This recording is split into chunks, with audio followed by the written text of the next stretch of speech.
ನಮಸ್ಕಾರ ಸ್ನೇಹಿತರೆ, ಕ್ರಿಯೇಟಿವ್ ಶೈಲಜಾ ಚಾನಲ್ಗೆ ನಿಮ್ಮೆಲ್ಲರಿಗೂ ಕೂಡ ಸ್ವಾಗತ. ಇವತ್ತು ನಾನು ನಮ್ಮ ಮನೆಯ ಒಂದು ವರಮಹಾಲಕ್ಷ್ಮಿಯ ಪೂಜೆ ಒಂದು ವಿಡಿಯೋ ನಿಮಗೆಲ್ಲರಿಗೂ ಕೂಡ ತೋರಿಸ್ತಾ ಇದ್ದೀನಿ.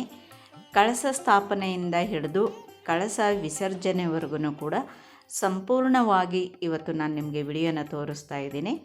ನಾನು ನಮ್ಮ ಮನೆಯಲ್ಲಿ ಒಂದು ವರಮಹಾಲಕ್ಷ್ಮಿಯ ವ್ರತ ಹೇಗೆ ಮಾಡ್ತೀನಿ ಅಂತ ಹೇಳಿಬಿಟ್ಟು ಇವತ್ತು ಡೀಟೇಲಾಗಿ ನಿಮಗೆ ತೋರಿಸ್ತಾ ಇದ್ದೀನಿ. ವಿಡಿಯೋನ ಎಲ್ಲಿನೂ ಕೂಡ ಸ್ಕಿಪ್ ಮಾಡಿದಿರಾ, ಸಂಪೂರ್ಣವಾಗಿ ವಿಡಿಯೋ ನೋಡಿ. ಹಾಗೆ ಯಾರೆಲ್ಲ ಮೊದಲಿಗೆ ನನ್ನ ಚಾನಲ್ ನೋಡ್ತಾ ಇದ್ದೀರಾ ಸಬ್ಸ್ಕ್ರೈಬ್ ಮಾಡಿಕೊಂಡು ನೋಡಿ ಅಂತ ಹೇಳ್ತಾ ಇದ್ದೀನಿ ಸ್ನೇಹಿತರೆ.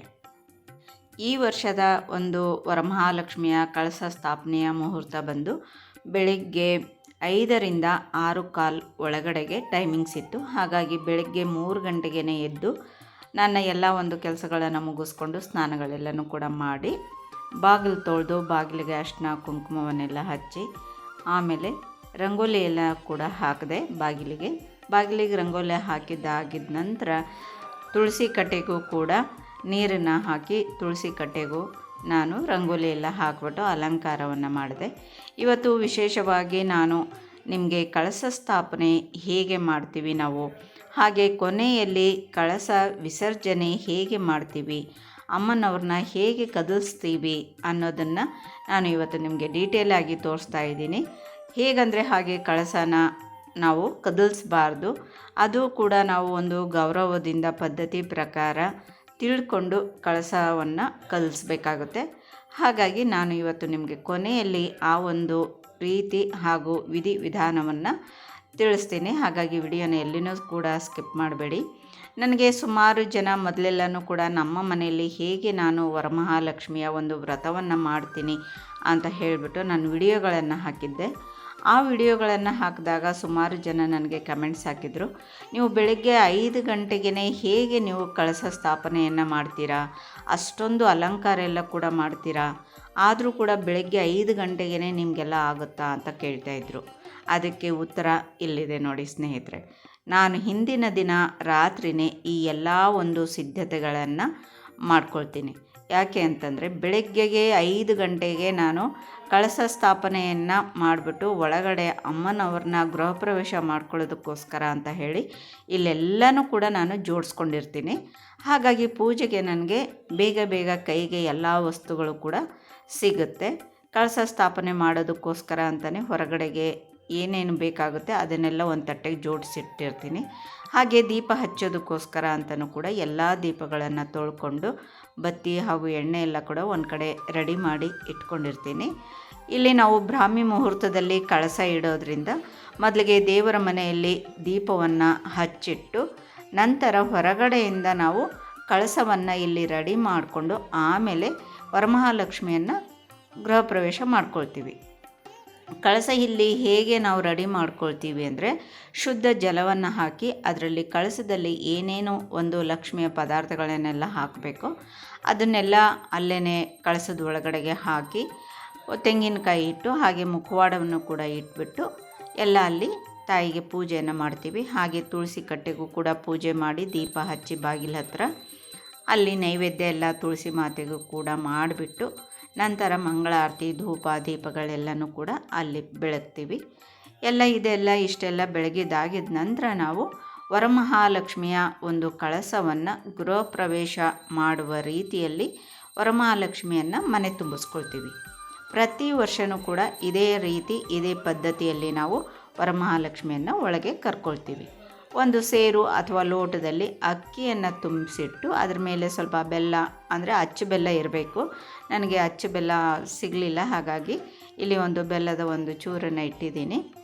ಈಗ ಕಳಸ ಹಿಡ್ಕೊಂಡು ನಮ್ಮ ಸೊಸೆ ಒಳಗಡೆಗೆ ಬರ್ತಾರೆ. ಹಾಗಾಗಿ ನಮ್ಮ ಸೊಸೆಗೂ ಕೂಡ ಹಣೆಗೆ ಕುಂಕುಮ ಅರಿಶಿನ ಎಲ್ಲ ಇಟ್ಟು ತಾಯಿ ವರಮಹಾಲಕ್ಷ್ಮಿಗೂ ಕೂಡ ಕುಂಕುಮ ಅರಿಶಿನ ಅದೆಲ್ಲ ಇಟ್ಟು, ಅಮ್ಮ ನಾನು ನಿನ್ನನ್ನು ಕರೀತಾ ಇದ್ದೀನಿ ನಮ್ಮ ಮನೆಗೆ, ನೀನು ನಮ್ಮ ಒಂದು ಮನೆಯ ಗೃಹ ಪ್ರವೇಶವನ್ನು ಮಾಡಿಬಿಟ್ಟು ನಾವು ಮಾಡುವಂಥ ಪೂಜೆ ಪುನಸ್ಕಾರವನ್ನು ಸಂತೋಷದಿಂದ ಸ್ವೀಕಾರ ಮಾಡಬೇಕು ಅಂತ ಹೇಳಿಬಿಟ್ಟು ಅಮ್ಮನವರಿಗೆ ನಾವು ಧೂಪ ದೀಪಗಳನ್ನೆಲ್ಲ ತೋರಿಸಿ ಮನಸಾರೆ ಬೇಡಿಕೊಂಡು ಅಮ್ಮನ್ನ ಒಳಗಡೆಗೆ ನಾವು ಗೃಹ ಪ್ರವೇಶವನ್ನು ಮಾಡ್ಕೋಬೇಕಾಗುತ್ತೆ.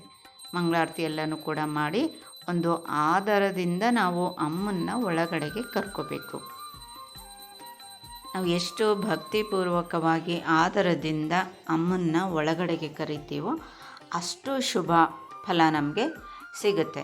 ಯಾಕೆಂದರೆ ಅಮ್ಮನ್ನ ನಾವು ಅಷ್ಟು ಭಕ್ತಿಯಿಂದ ನಮ್ಮ ಮನೆ ಒಳಕ್ಕೆ ಕರಿಬೇಕು. ನಾವು ಬಾ ಅಮ್ಮ, ಬಂದು ನಾವು ಮಾಡೋವಂಥ ಒಂದು ಪೂಜೆಯನ್ನು ಸ್ವೀಕಾರ ಮಾಡು ಅಂತ ಹೇಳಿಬಿಟ್ಟು. ಈಗ ಕಳಸದಿಂದ ನೋಡಿ, ಈ ಒಂದು ಅಕ್ಕಿ ತುಂಬಿದ ಲೋಟವನ್ನು ಅಮ್ಮನ ಕಳಸದಿಂದ ಒದ್ದು ಒಳಕ್ಕೆ ಗೃಹ ಪ್ರವೇಶವನ್ನು ಮಾಡಬೇಕು. ಬಲಗಾಲಿಟ್ಕೊಂಡು ಒಳಗೆ ಬಂದು, ಈಗ ಎಲ್ಲಿ ನಾವು ಕಳಸ ಪ್ರತಿಷ್ಠಾಪನೆಯನ್ನು ಮಾಡ್ತೀವೋ ಅಲ್ಲಿ ಮೊದಲಿಗೆ ರೆಡಿ ಮಾಡಿಟ್ಟಿರ್ತೀವಿ. ದೇವ್ರ ಮನೆಯಲ್ಲಿ ಒಂದು ದೀಪವನ್ನು ಕೂಡ ಹಚ್ಚಿಟ್ಟಿದ್ದೀನಿ.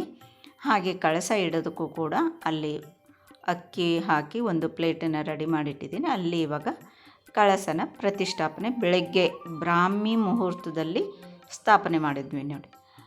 ಬ್ರಾಹ್ಮಿ ಮುಹೂರ್ತದಲ್ಲಿ ಕಳಸ ಸ್ಥಾಪನೆಯನ್ನು ಮಾಡಿ ನಂತರ ನಾವು ಹಾಲು ಹಣ್ಣು ಅಮ್ಮನವ್ರಿಗೆ ನೈವೇದ್ಯವನ್ನು ಮಾಡಿ ಒಂದು ಧೂಪವನ್ನು ತೋರಿಸಿ ನಂತರ ಹೂವಿನ ಹಾರ ಅದೆಲ್ಲ ಹಾಕೋದೆಲ್ಲನೂ ಕೂಡ ರೆಡಿ ಮಾಡ್ಕೋಬೇಕು. ಹಾಗೆಯೇ ಇನ್ನು ಮಿಕ್ಕೆಲ್ಲ ಅಂಥ ದೀಪಗಳನ್ನೆಲ್ಲನೂ ಕೂಡ ಹಚ್ಕೋಬೇಕು. ಎಲ್ಲ ಸಂಪೂರ್ಣವಾಗಿ ಕಳಸ ಇಟ್ಟ ಮೇಲೆ ಎಲ್ಲ ರೆಡಿ ಮಾಡಿಕೊಂಡು ಆಮೇಲೆ ಎಲ್ಲ ನೋಡಿ ಈ ಥರ ಪೂಜೆಗೆಲ್ಲನೂ ಕೂಡ ಜೋಡಿಸ್ಕೊತೀನಿ. ಈ ಥರ ಮಾಡೋದ್ರಿಂದ ಬೆಳಗ್ಗೆ 5 ಗಂಟೆಗೆ ಬ್ರಾಹ್ಮಿ ಮುಹೂರ್ತದಲ್ಲಿ ನನಗೆ ಪೂಜೆ ಮಾಡೋದಕ್ಕೆ ಯಾವುದೇ ರೀತಿಯ ಕಷ್ಟ ಆಗೋದಿಲ್ಲ. ಹಿಂದಗಡೆ ಅಲಂಕಾರವಾಗಿ ವರಮಹಾಲಕ್ಷ್ಮಿಯನ್ನು ನಾವೇನು ಕೂರಿಸಿದ್ದೀವಲ್ಲ ಅದನ್ನು ಮಾತ್ರ ನಾನು ಹಿಂದಿನ ದಿನ ನೈಟಲ್ಲೇ ಅಮ್ಮನವರಿಗೆ ಸೀರೆಯನ್ನು ಉಡಿಸ್ಬಿಟ್ಟು ರೆಡಿ ಮಾಡಿಬಿಟ್ಟು ಕೂಡಿಸಿರ್ತೀನಿ. ಕೆಳಗಡೆಗೆ ಮಾತ್ರ ಬ್ರಾಹ್ಮಿ ಮುಹೂರ್ತದಲ್ಲಿ ಆ ಒಂದು ಕಳಸವನ್ನು ಪ್ರತಿಷ್ಠಾಪನೆ ಮಾಡಿ ಪೂಜೆಯನ್ನು ಮಾಡ್ತೀವಿ. ಹಾಗೆಯೇ ಇನ್ನೊಂದೇನು ಅಂತಂದರೆ, ನಾವು ಈ ಒಂದು ವರಮಹಾಲಕ್ಷ್ಮಿ ಪೂಜೆ ಬರೀ ಪೂಜೆ ಅಷ್ಟೇ ಮಾಡೋದಿಲ್ಲ, ವ್ರತದ ಥರ ಮಾಡ್ತಾಯಿದ್ದೀವಿ. ನಾವು ಸುಮಾರು ಒಂದು 20-25 ವರ್ಷದಿಂದನೂ ಕೂಡ ಈ ಒಂದು ವ್ರತವನ್ನು ಮಾಡ್ಕೊತ ಬರ್ತಾಯಿದ್ದೀವಿ. ನಮ್ಮ ಮಗ ಹಾಗೂ ಸೊಸೆಯನ್ನು ಕೂರಿಸಿ ಅವ್ರ ಕೈಯಿಂದ ಈ ವ್ರತವನ್ನು ಮಾಡಿಸ್ತಾ ಇದ್ದೀನಿ. ಮೊದಲಿಗೆ ಗಂಗೆ ಪೂಜೆ, ಯಮುನಾ ಪೂಜೆ ಎಲ್ಲ ಆಗಿದ ನಂತರ ತಾಯಿ ವರಮಹಾಲಕ್ಷ್ಮಿಗೆ ಪಂಚಾಮೃತ ಅಭಿಷೇಕವನ್ನು ಕೂಡ ಮಾಡಿಸಿ, ಇಲ್ಲಿ ನಾನು ವ್ರತ ಥರ ಹೇಗೆ ಮಾಡ್ತೀನಿ ಅಂತಂದರೆ, ಗಣಪತಿ ಶಾಸ್ತ್ರಿಗಳು ಅಂತ ಅವರ ಒಂದು ಆಡಿಯೋ ಇದೆ ವರಮಹಾಲಕ್ಷ್ಮಿಯ ವ್ರತದ ಕಥೆದು. ಆ ಒಂದು ವ್ರತದ ಆಡಿಯೋವನ್ನು ಯೂಟ್ಯೂಬಲ್ಲಿ ಹಾಕ್ಕೊಂಡು ಅವರು ಹೇಗೆ ಹೇಳ್ತಾ ಹೋಗ್ತಾರೋ ಆ ಥರ ನಾವು ಪೂಜೆಯನ್ನು ಮಾಡ್ತಾ ಹೋಗ್ತೀವಿ. ಈ ಒಂದು ಕಾರಣದಿಂದ ನಮ್ಮ ಒಂದು ಪೂಜೆ ನಮ್ಮ ಮನೆಯಲ್ಲಿ ತುಂಬ ಚೆನ್ನಾಗಿ ನಡೆಯುತ್ತೆ. ಪ್ರತಿ ವರ್ಷವೂ ಕೂಡ ನಾನು ಇದೇ ಥರನೇ ಮಾಡ್ಕೊಳ್ತಾ ಬರ್ತೀನಿ. ಅಮ್ಮನವರಿಗೆ ಪಂಚಾಮೃತ ಅಭಿಷೇಕ, ಅರ್ಶಿನದ ನೀರಿನ ಅಭಿಷೇಕ, ಕುಂಕುಮ ನೀರಿನ ಅಭಿಷೇಕ ಎಲ್ಲನೂ ಕೂಡ ಮಾಡಿ ಪೂಜೆ ಎಲ್ಲನೂ ಕೂಡ ಸಾಂಗವಾಗಿ ಪೂಜೆಯನ್ನು ನೆರವೇರಿಸ್ತೀವಿ. ಹಾಗೆ ಕುಂಕುಮಾರ್ಚನೆ ಎಲ್ಲನೂ ಕೂಡ ಮುಗ್ದಾಗಿದ್ದ ನಂತರ 12 ಗಂಟೆಗಳ ಒಂದು ವ್ರತದ ದಾರ ಏನಿರುತ್ತೆ ಆ ಒಂದು ದಾರ ಅಂದರೆ ಕೈಗೆ ಕಟ್ಕೊಳ್ಳೋ ಅಂಥ ಕಂಕಣವನ್ನು ಕೂಡ ಅವರು ಇಬ್ಬರೂ ಕೂಡ ಒಬ್ರಿಗೊಬ್ಬರು ಕಟ್ಕೊಳ್ತಾರೆ. ಇದು ಗಂಡ ಹೆಂಡತಿ ಕೂತ್ಕೊಂಡು ಇಬ್ಬರು ಒಟ್ಟಿಗೆ ಪೂಜೆ ಮಾಡೋದ್ರಿಂದ ಲಕ್ಷ್ಮಿಗೆ ತುಂಬಾ ಇಷ್ಟವಾಗುತ್ತೆ. ಲಕ್ಷ್ಮೀ ನಾರಾಯಣರನ್ನು ನೆನೆಸ್ಕೊಂಡು ಇಬ್ಬರು ಗಂಡ ಹೆಂಡತಿ ಸೇರಿಬಿಟ್ಟು ಪೂಜೆ ಮಾಡೋದು ತುಂಬಾ ಒಳ್ಳೆಯದು. ಎಲ್ಲ ನೈವೇದ್ಯಗಳೆಲ್ಲ ಮಾಡಿ ಮುಗಿಸಿದ್ದಾಗಿದ್ದ ನಂತರ ಕೊನೆಯಲ್ಲಿ ಮಹಾಮಂಗಳಾರತಿಯನ್ನು ಕೂಡ ಮಾಡಿ ಅಮ್ಮನವ್ರಿಗೆ ಕೆಂಪು ನೀರು ಆರತಿನೂ ಮಾಡಿ ಸಂಜೆ ಹೊತ್ತಿಗೆ ಬಂದಿರೋಂಥ ಮುತ್ತೈದೆಯರಿಗೆಲ್ಲರಿಗೂ ಕೂಡ ಕುಂಕುಮ ಅರ್ಶಿನ ತಾಂಬೂಲವನ್ನು ಕೊಟ್ಟು ಅವರಿಗೆ ಆದರದಿಂದ ಕಳಿಸ್ತೀವಿ. ಇಲ್ಲಿ ನಾವು ಕಥೆಯನ್ನು ಕೂಡ ಓದ್ತೀವಿ. ಯಾಕೆಂದರೆ ವ್ರತ ಆಗಿರೋ ಕಾರಣದಿಂದ ಪೂರ್ತಿ ಪದ್ಧತಿ ಪ್ರಕಾರ ಈ ಒಂದು ವರಮಹಾಲಕ್ಷ್ಮಿಯ ವ್ರತದ ಕಥೆಯನ್ನು ಓದಿ ಕೊನೆಯಲ್ಲಿ ಮಹಾಮಂಗಳಾರತಿಯನ್ನು ಮಾಡಿ ಕೆಂಪು ನೀರು ಆರತಿಯನ್ನು ಕೂಡ ಮಾಡಿ ಇಲ್ಲಿಗೆ ಪೂಜೆಯನ್ನು ಮುಗಿಸ್ತೀವಿ. ಮನೆಯವರೆಲ್ಲರೂ ಕೂಡ ಈ ಒಂದು ಕಂಕಣವನ್ನು ಎಲ್ಲರೂ ಕೂಡ ಕಟ್ಕೊಳ್ತೀವಿ. ಒಂದು ವರ್ಷದವರೆಗೂ ಕೂಡ ನಾವು ಈ ಕಟ್ಕೊಂಡಿರೋಂಥ ಕಂಕಣವನ್ನು ಯಾವುದೇ ಕಾರಣಕ್ಕೂ ಕೈಯಿಂದ ಬಿಚ್ಚೋದಿಲ್ಲ. ಪುನಃ ನೆಕ್ಸ್ಟ್ ವರ್ಷಕ್ಕೆ ಹೊಸ ಕಂಕಣವನ್ನು ಕಟ್ಕೊಂಡು ನಂತರ ಈ ಹಳೆ ಕಂಕಣವನ್ನು ಬಿಚ್ಚುತ್ತೀವಿ. ಇದು ಕಥೆಯಲ್ಲೇ ಹೇಳಿದ್ದಾರೆ. ಹಾಗಾಗಿ ಅದೇ ರೀತಿ ಪ್ರತಿ ವರ್ಷವೂ ಕೂಡ ಪದ್ಧತಿ ಪ್ರಕಾರ ನಾವು ಮಾಡಿಕೊಂಡು ಬರ್ತಾಯಿದ್ದೀವಿ. ಹಾಗೆಯೇ ಮೊಮ್ಮಕ್ಕಳಿಗೂ ಕೂಡ ಇಲ್ಲಿ ದಾರವನ್ನು ಕಟ್ಬಿಟ್ಟು ಮೊಮ್ಮಕ್ಕಳ ಕೈಯಿಂದನೂ ಕೂಡ ದೇವರಿಗೆ ಕೈ ಮುಗಿಸ್ಬಿಟ್ಟು ಇಲ್ಲಿಗೆ ಪೂಜೆಯನ್ನು ಮುಗಿಸ್ತೀವಿ. ಇಲ್ಲಿ ಕುಂಕುಮ ಅರ್ಚನೆ ಹಾಗೂ ನೈವೇದ್ಯಗಳೆಲ್ಲ ಮಾಡಿ ಬೆಳಗ್ಗೆ ಒಂದು ಪೂಜೆ ಹಾಗೂ ರಾತ್ರಿ ಒಂದು ಪೂಜೆ ಕೂಡ ಮಾಡ್ತೀವಿ. ಇಲ್ಲಿ ನಾನು 3 ದಿವಸ ದೇವರನ್ನು ಇಡ್ತೀನಿ. ಆ ಕಾರಣದಿಂದ ಪ್ರತಿ ದಿವಸನೂ ಕೂಡ ಬೆಳಗ್ಗೆ ಹಾಗೂ ಸಂಜೆಗೆ ನಾನು 2 ಟೈಮು ಅಷ್ಟೊತ್ತರ ಕುಂಕುಮಾರ್ಚನೆ ಹಾಗೂ ನೈವೇದ್ಯಗಳನ್ನು ಮಾಡ್ತೀನಿ. ಇನ್ನು ವಿಸರ್ಜನೆ ಮಾತಿಗೆ ಬಂದಾಗ ಇಲ್ಲಿ ವಿಸರ್ಜನೆ ಮಾಡಬೇಕಾದ್ರೆ ಭಾನುವಾರದ ದಿವಸ ಮೊಸರನ್ನನ್ನು ನಾನು ನೈವೇದ್ಯಕ್ಕೆ ಮಾಡ್ಕೊಳ್ತೀನಿ. ಹಾಗೆ ಅವತ್ತಿನ ದಿವಸನೂ ಅಷ್ಟೇ ಕೆಂಪು ನೀರು ಆರತಿಯನ್ನು ಮಾಡಿಕೊಂಡು ಮೊಸರನ್ನ ತಂಪಿರುತ್ತೆ, ಹಾಗಾಗಿ ಅಮ್ಮನವರಿಗೆ ಒಂದು ಮೊಸರನ್ನವನ್ನು ನೈವೇದ್ಯ ಮಾಡಿ ಪುನಃ ನಾವು ಲಕ್ಷ್ಮಿಯನ್ನು ಹೇಗೆ ವೈಕುಂಠದಿಂದ ನಮ್ಮ ಮನೆಗೆ ಬಾ ತಾಯಿ ಅಂತ ಸ್ವರ್ಗದಿಂದ ಮನೆಗೆ ಕರ್ಕೊಳ್ತೀವೋ ಅದೇ ಥರ ಪುನಃ ನಾವು ವಿಷ್ಣುವಿನ ಹತ್ರ ವೈಕುಂಠಕ್ಕೆ ತಾಯಿ ಶ್ರೀ ಮಹಾಲಕ್ಷ್ಮಿಯನ್ನು ನಾವು ಆದರದಿಂದ ಕಳಿಸ್ಕೊಡ್ಬೇಕಾಗುತ್ತೆ. ತುಂಬ ಖುಷಿಯಾಗಿ ಸಂತೋಷದಿಂದ ಭಕ್ತಿಯಿಂದ ತಾಯಿಗೆ ಅಮ್ಮ ಮೊಸರನ್ನವನ್ನು ನಿನಗೆ ನೈವೇದ್ಯ ಮಾಡ್ತಾಯಿದ್ದೀವಿ, ತಂಪಾಗಿ ಸ್ವೀಕಾರ ಮಾಡಿ ನಮ್ಮನ್ನು ತಂಪಾಗಿ ಇಡುವಂತೆ ಆಶೀರ್ವಾದ ಮಾಡು ಅಂತ ಕೇಳಿಕೊಂಡು ಅಮ್ಮನವರನ್ನು ನಾವು ಕದಲಿಸ್ಬಿಟ್ಟು ಆವತ್ತಿನ ದಿವಸ ತಾಯಿನ ಕಳಿಸ್ಕೊಡ್ತೀವಿ. ಈ ಒಂದು ಕದಲಿಸ್ಬೇಕಾದ್ರೆ ನಾವು ಹೇಗಂದರೆ ಹಾಗೆ ಕದಲಿಸ್ಬಾರ್ದು. ಮೊದಲಿಗೆ ನಾವು ಎಡಕ್ಕೆ, ನಂತರ ಬಲಕ್ಕೆ, ಮತ್ತು ಹಿಂದೆ ಮತ್ತು ಮುಂದೆ, ಈ ಥರ ನಾವು ಒಂದು ಪದ್ಧತಿ ಪ್ರಕಾರ ಕಳಸವನ್ನು ಕದಲಿಸ್ಬೇಕು. ಕಳಸ ಕದಲಿಸಿದಾಗಿದ್ದ ನಂತರ ತಕ್ಷಣಕ್ಕೆ ನಾವು ಎಲ್ಲ ದೇವರುಗಳನ್ನು ಆವಾಗಲೇ ತೆಗೆದು ಬಿಡಬಾರ್ದು. ನಾವು ಕಳಸ ಕದಲಿಸಿದ ಮೇಲೇನೂ ಕೂಡ ಅಲ್ಲಿ ಒಂದು ವರಮಹಾಲಕ್ಷ್ಮಿಯ ಪವರ್ 24 ಗಂಟೆವರೆಗೂ ಕೂಡ ಅಲ್ಲಿ ಆ ಒಂದು ಪವರ್ ಇರುತ್ತೆ ಅನ್ನೋ ಒಂದು ನಂಬಿಕೆನೂ ಕೂಡ ಇದೆ. ಹಾಗೆಯೇ ದೀಪಗಳೆಲ್ಲನೂ ಕೂಡ ಇರುತ್ತೆ. ಅದರಿಂದ ನಾವು ಕದಲಿಸ್ಬಿಟ್ಟು ಹಾಗೆ ಬಿಟ್ಟುಬಿಡಬೇಕು. ಬಿಟ್ಟು ನಂತರ ನಾವು ಸಂಜೆ ಹೊತ್ತಿಗೆ ನಿಧಾನವಾಗಿ ಒಂದೊಂದನ್ನೇ ತೆಕ್ಕೋಬೇಕು. ಆಮೇಲೆ ಕಳಸದಲ್ಲಿ ಹಾಕಿರೋಂಥ ಪದಾರ್ಥಗಳು, ಕಳಸದ ನೀರು ಏನು ಮಾಡಬೇಕು ಅಂದರೆ ಕಳಸದಲ್ಲಿರುವಂಥ ನೀರನ್ನು ತೀರ್ಥದ ರೂಪದಲ್ಲಿ ಮನೆಯವರೆಲ್ಲರೂ ಕೂಡ ಸೇವಿಸಬೇಕು. ನಂತರ ಅದರಲ್ಲಿರುವಂಥ ತೀರ್ಥನ ಮನೆಗೆಲ್ಲರಿಗೂ, ಮನೆಯಲ್ಲೆಲ್ಲ ಕಡೆಗೂ ಕೂಡ ಸಿಂಪಡಿಸಿದಾಗ ಮನೆಯಲ್ಲಿರುವಂಥ ನೆಗೆಟಿವಿಟಿ ಹೋಗುತ್ತೆ ಅನ್ನೋ ಒಂದು ನಂಬಿಕೆ ಕೂಡ ಇದೆ.